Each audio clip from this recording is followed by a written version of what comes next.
Hello, everybody. This is Deanna Brooks's and Michael Law's Pecha Kucha on The Humans by Stephen Karam. We will be discussing the themes and ideas of the play, the playwright and his choices, production history, ideographs, and our personal opinions of the play, The Humans. The Humans, written by Stephen Karam, tells the story of a Thanksgiving party at Bridget's apartment.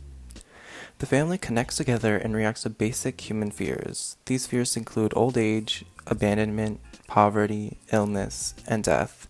These fears can be related and shared by many Americans.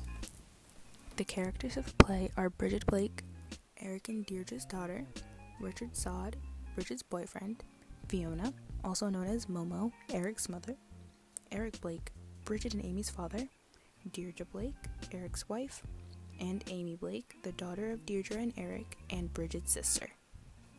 The setting of this play is a little apartment in Lower Manhattan, Chinatown. The apartment belongs to Bridget, and as you can see, the upstairs and downstairs both have two sides to it, left and right. The bottom has a kitchen and a dining room, while the upstairs side is a bedroom and a spare room. The two floors are always connected by a main spiral staircase. On Thanksgiving, the family gathers at Bridget and Richard's rundown Manhattan apartment in Chinatown. Bridget's parents have traveled from Scranton, Pennsylvania in order to have dinner with the family. Richard is pursuing a master's in social work, Bridget is a musician, and Amy is a lawyer. Amy has recently broken up with her girlfriend. The parents are unhappy that their daughters have left home and abandoned their religion. Eric's mother, Fiona, also known as Momo, is present throughout the dinner. Unfortunately, she suffers from Alzheimer's disease. Eric and Deirdre are worried about the safety of the neighborhood, and Eric is also jumpy from several restless nights and is constantly scared by the noises of the city. Throughout the action of the play, the family members deal with aging, illness, and the changing economy. At the end of the play, Eric is seen alone. The stage gets darker, and there appears to be a light similar to the light at the end of the tunnel. This may have been another one of his weird dreams, or it could have been reality. This can be interpreted in many different ways. This ending may allude directly to death since Eric is seen walking into light. Stephen Karam is an American playwright. He grew up in Scranton, Pennsylvania as the middle child in a Maronite Christian household. The first fact we know about him is that he teaches graduate playwright at the New School, New York. Geologically, that is very close to us, Kane University, and some people at APA even showed interest in going to the New School. This is interesting because talent can be found anywhere in the world. Karam's plays are not tear-jerking, but they are often about loss. Themes of loss of love, of health, and of innocence are common throughout his other works such as Sons of the Prophet and Speech and Debate. His plays also feature the messy and necessary ways we go on with our lives after experiencing a loss. Karam graduated from Brown University in 2002 with a BA degree in Theater Arts Literature and Culture in English. This is very interesting because he had very little exposure to theater when he was younger.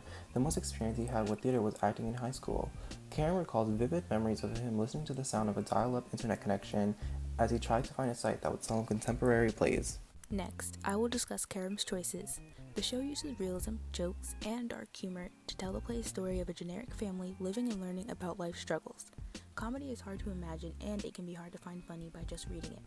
But, on stage, comedy lures in the audience, and the delivery of the jokes makes the play more enjoyable.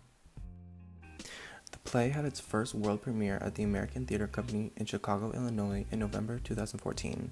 The show had such great reviews it was transferred to Off-Broadway right afterwards.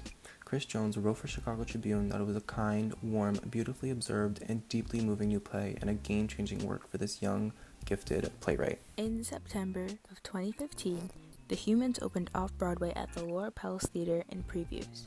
Officially, in October 2015, The Humans was performed as a limited run produced by the Roundabout Theater Company. This production of the play ran until January of 2016. After its off-Broadway career, it transferred to Broadway at the Helen Haynes Theater, opening on February 2016 and closing on July of the same year. Then the Helen Haynes Theater went through major renovations, so it was transferred to Schoenfeld Theater in August. The play then closed its Broadway engagement in January 2017. After its Broadway and off-Broadway relations, The Humans was put on by many other theaters. The first theater to do so was the Pittsburgh Public Theater from November 2017 to December 2017. This production of the play was directed by Pamela Berlin. Next, we will show the 3 ideographs used for the play. This first ideograph was used for Ensemble Theater Cincinnati. The central dining table makes it very efficient of showing off the play. The dining table is where a large amount of the conflict and dialogue take place. The colors represent the light-hearted comedic moments, while the peeling walls, mismatched furniture, and silverware represents the problems within the family. This ideograph was used by the Helen Hayes Theater. It depicts 2 of the family members on 2 different levels of the apartment. The image on the bottom alludes to the end by showing an old man, who may represent Eric, at a table with a bright lamp on it. This is similar to the end because at the end of the play, Eric is seen walking into a door of light.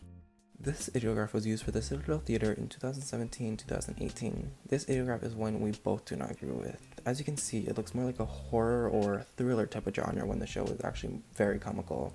Yes, the show has dark themes and involves fears and concerns an American family will encounter, but the atmosphere of the show is more funny and positive than this depicts.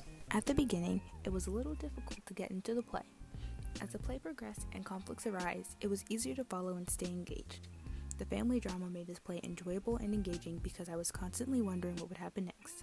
However, I may have enjoyed seeing it on stage rather than reading to understand the levels of the apartment a little bit more.